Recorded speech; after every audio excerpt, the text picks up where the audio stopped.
Hello दोस्तों, प्रिया story में आपका बहुत बहुत स्वागत है। हमारी आज की कहानी का नाम है चुगली। नेहा की जेठानी कविता 10-15 दिनों के लिए मायके रहने गई तो उसे विदा करने के लिए सास कमरे से बाहर ही नहीं निकली। मुझे तो बहुत डर लग रहा है भाभी जी, आपका साथ और सहारा नहीं होगा तो कैसे बचाऊंगी मैं इनसे अपनी जान। सिर्फ 5 महीने पहले इस घर में बहू बनकर आई नेहा की आंखों में डर और चिंता के भाव साफ नजर आ रहे थे। वे चुभने या बेइज्जत करने वाली कोई भी बात कहें तुम उस पर ध्यान न देकर चुप ही रहना। नेहा झगड़ा करके तुम उनसे कभी जीत नहीं सकोगी, कविता ने उसे प्यार से समझाया। भाभी, अगर सामने वाला तुम्हारी बेइज्जती करता ही चला जाए तो कोई कब तक चुप रहेगा। उस स्थिति में तुम वह करना जो मैं करती हूँ। जब तंग आकर तुम जवाब देने को मजबूर हो जाओ तो गुस्से से पागल हो इतनी जोर से चिल्लाने का अभिनय करना कि सासू जी की सिट्टी पिट्टी गुम हो जाए। उन्हें चुप करने का यही तरीका है कि उनसे ज़्यादा जोर से गुर्राओ। अगर उनके सामने रोने धोने की गलती करोगी तो ये तुम पर पूरी तरह हावी हो जाएंगी। नेहा अपनी देवरानी को ऐसी कई सलाह देकर कविता अपने बेटे के साथ स्कूटर में बैठकर बस पकड़ने चली गई। नेहा अंदर आकर दोपहर के भोजन की तैयारी करने रसोई में घुसी ही थी कि उसकी सास कौशल्या जी वहां पहुंच गईं। उफ, इस कविता जैसी बददिमाग और लड़ाकू बहू किसी दुश्मन को भी ना मिले। अब कम से कम 10-15 दिन तो चैन से कटेगा। यह कहकर कौशल्या जी ने अपनी छोटी बहू से बातें करनी शुरू कर दी। कौशल्या जी लगातार कविता की बुराइयां करती रहीं। बहुत सी पुरानी घटनाओं की यादों को दोहराते हुए उन्होंने उसके खिलाफ जहर उगलना जारी रखा। नेहा ने जब चुप रहकर वार्तालाप में कोई हिस्सा नहीं लिया तो कौशल्या जी नाराज होकर बोल पड़ी। अब तू क्यों गूंगी हो गई है बहू? मुंह फुलाकर घूमने वाले लोग मुझे जरा भी अच्छे नहीं लगते हैं। आप बोलकर अपना मन हल्का कर लो। मम्मी जी, मेरे मन में भाभी के खिलाफ कोई शिकायत है ही नहीं, तो मैं क्या बोलूं? नेहा का यह जवाब सुनकर कौशल्या जी चिढ़ उठी थी। कौशल्या जी वैसे नेहा के घर वालों को कुछ ज़्यादा भाव देती थीं। उसके माता पिता की जाति उनसे ऊंची भी थी और वे सब इंग्लिश मीडियम के पढ़े थे, जबकि रोहन और उसका बड़ा भाई हिंदी मीडियम स्कूल से थे। फिर भी नेहा और उसके घर वाले कौशल्या जी को पूरा सम्मान देते थे। कौशल्या जी को एहसास था कि जरा सी जात ऊंची हुई नहीं या बच्चे अंग्रेजी मीडियम में गए नहीं कि उनकी नाक ऊंची हो जाती है। आटा गूंथने का काम बीच में रोककर वे उसे तीखी आवाज़ में सुनाने लगीं। अपनी जेठानी के नक्शे कदम पर चलकर इस घर की सुख शांति को और ज़्यादा बिगाड़ने में सहयोग मत दो बहू। अगर बड़ों की इज्जत नहीं करोगी तो तुम भी कभी सुखी नहीं रह पाओगी। अपनी जेठानी की नसीहत को याद कर नेहा ने कोई प्रतिक्रिया जाहिर करना मुनासिब नहीं समझा और सब्जी काटने के काम में लग गई। अकेली ही बोलते हुए कौशल्या जी आजकल की बहुओं को देर तक भला बुरा कहती रहीं। भाभी होती तो 1 मिनट में इन्हें 2 गुना ज़्यादा बातें सुनाकर चुप कर देती। पूरे 10-15 दिन मैं अकेली कैसे झेलूंगी इन्हें? ऐसे विचारों में उलझी नेहा चुप रहकर अपना खून फूंकती रही। नेहा ने जब तक आलू गोभी और मटर की सब्जी तैयार की तब तक कौशल्या जी ने पराठे सेक डाले। उसने अपनी सास के साथ खाना ना खाने के लिए भूख ना होने का बहाना बनाया, पर कौशल्या जी ने बड़े हक से दोनों का खाना इकट्ठा परोस लिया था। खाना खाते हुए कौशल्या जी ने नेहा के मायके वाले को वार्तालाप का विषय बनाया।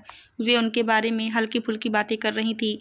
थोड़ी ही देर में नेहा अपनी नाराजगी भुलाकर उनके साथ खुलकर हंसने बोलने लगी।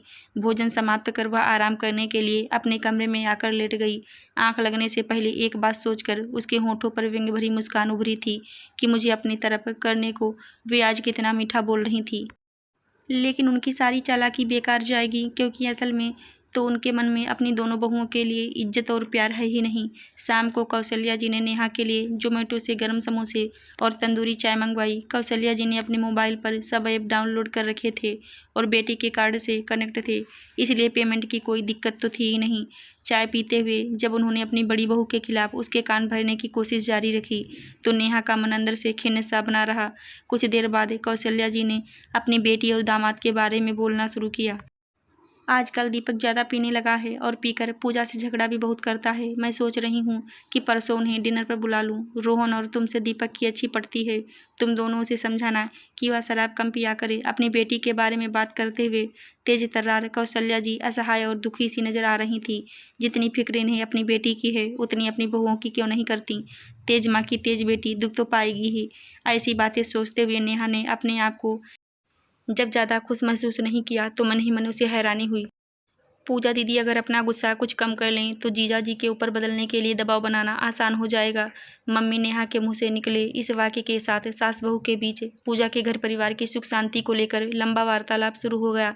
उस रात सोने से पहले नेहा को शादी के बाद गुजरे 5 महीनों में पहली बार यह एहसास हुआ कि उसकी कठोर और निर्दयी नजर आने वाली सास अपनी बेटी के दुख में दुखी होकर आंसू भी बहा सकती हैं। उस शाम पहली बार उसने खुद को अपनी सास के काफ़ी नज़दीक भी महसूस किया।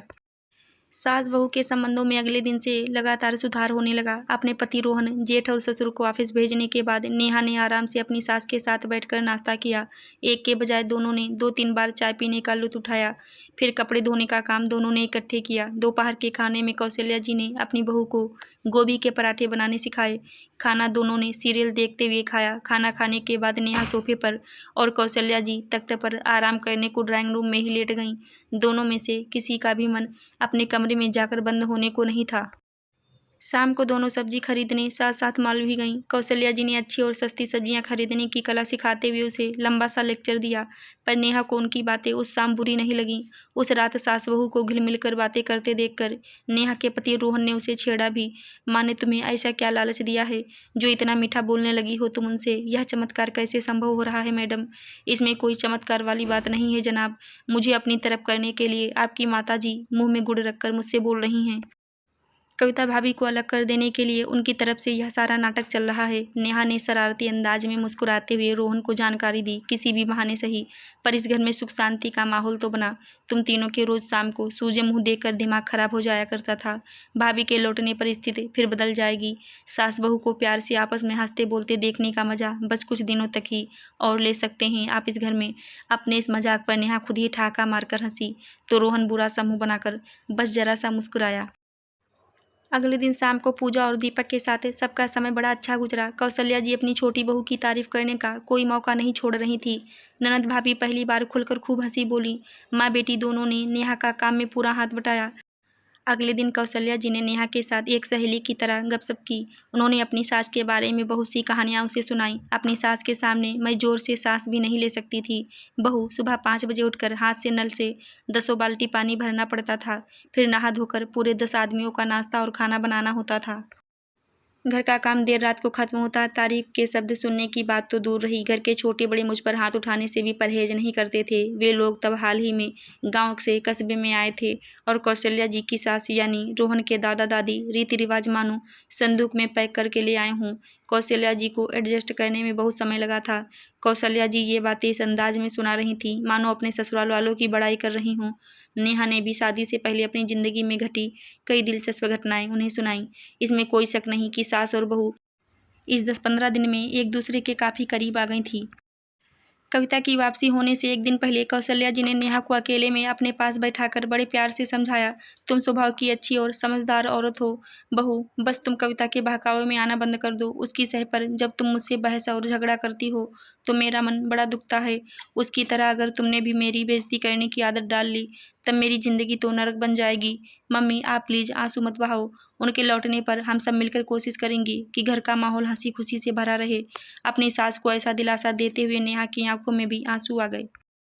उस रात नेहा को जल्दी नींद नहीं आई। कुछ सवाल लगातार उसके मन में चक्कर काटे जा रहे थे। नज़दीक से जानने का मौका मिला तो मेरी सास दिल की वैसी बुरी जरा भी नहीं है जैसी मैं उन्हें अब तक समझती आई थी।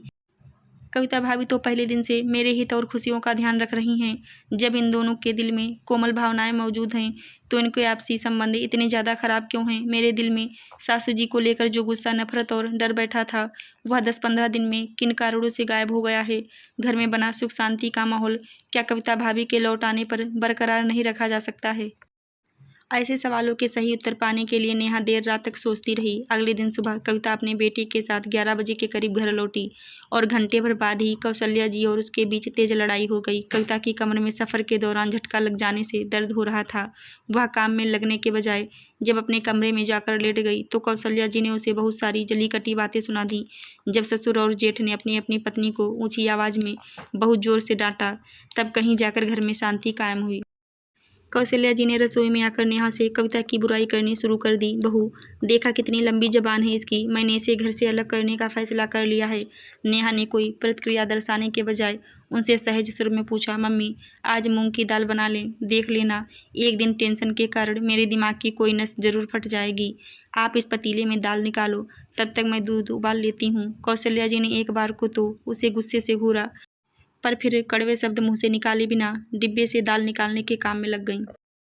शायद नाराज हो जाने के कारण उन्होंने अपनी छोटी बहू से फिर कोई बात नहीं की। नेहा जब कुछ देर बाद चाय का कप लेकर कविता के कमरे में गई तो उसने कौशल्या जी के खिलाफ जहर उगलना शुरू कर दिया।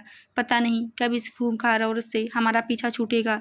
मुझे एक वक्त का खाना खाना मंजूर है, पर मैं अब इस घर में नहीं रहूंगी, बल्कि किराए के मकान में रहूंगी। अब गुस्सा थूक कर यह बताओ कि आप मेरे लिए क्या लाई हो। नेहा ने बातचीत का विषय बदल दिया। इन्हें बहुत घमंड है अपनी धन दौलत का, पर मुझे इनसे 1 रुपया भी नहीं चाहिए। आप कहीं घूमने भी गईं या सारा समय घर पर ही रहीं? अभी मुझसे कुछ मत पूछो नेहा। आपके पास दर्द की कोई दवा पड़ी हो तो देना। शाम को मेरे साथ डॉक्टर के यहाँ चलोगी? जरूर चलूंगी भाभी। आप चाय पीना शुरू करो, मैं आपके लिए दवा लेकर आती हूँ। नेहा को कविता ने अजीब सी नज़रों से देखा। उन्हें अपनी देवरानी बदली सी लग रही थी। वह उसमें आए बदलाव को समझकर कुछ कह पाती, उससे पहले ही नेहा कमरे से बाहर चली गई।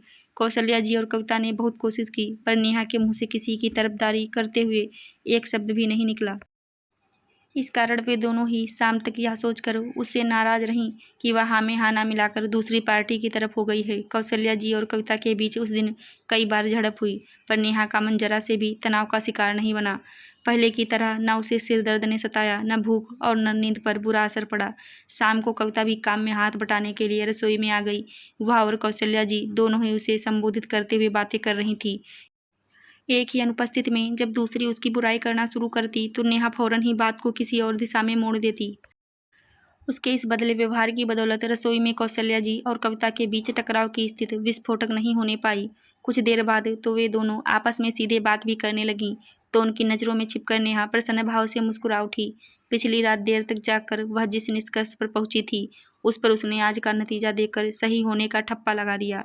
आपसी झगड़े बहुत कम देर चलते हैं, पर उनकी चर्चा कितनी भी लंबी खींची जा सकती है। हर वक्त ऐसी चर्चा करते रहने से मन में उनकी यादों की जड़ें मजबूत होती जाती हैं। इस कारण मन में दूसरे व्यक्ति के लिए झगड़ा समाप्त होने के बाद भी बहुत देर तक वैर भाव बना रहता है और नया झगड़ा शुरू होने की संभावना भी बढ़ जाती है। इस तरह की चर्चा करने में कहने और सुनने वाले को रस तो आता है, पर यह रस आपसी संबंधों के लिए जहरीला साबित होता है। जब भी मेरे सामने ऐसी चर्चा शुरू होगी, मैं फौरन कोई और बात आरंभ कर दिया करूंगी। मेरे ऐसे व्यवहार के लिए मुझे कोई भला कहे या बुरा, मुझे परवाह नहीं है। ऐसा फैसला करके नेहा देर रात को सोई और आज अपने मन को प्रसन्न व हल्की अवस्था में पाकर वह अपने फैसले पर उसके सही होने की मोहर पूरे विश्वास के साथ लगा सकती थी। और वह कुछ दिन ऐसे ही नज़रअंदाज करती रही और नतीजा यह हुआ कि कविता और कौशल्या जी अच्छे से रहने लगीं। इसलिए हमें कभी भी पारिवारिक झगड़े में घी का काम नहीं करना चाहिए, बल्कि उन्हें नेहा की तरह हल निकालना चाहिए। आशा करती हूँ दोस्तों आपको हमारी कहानी ज़रूर अच्छी लगी होगी। कहानी अच्छी लगी हो तो मेरे चैनल को लाइक शेयर सब्सक्राइब ज़रूर करें। फिर मिलते हैं दोस्तों नई कहानी में, तब तक के लिए धन्यवाद।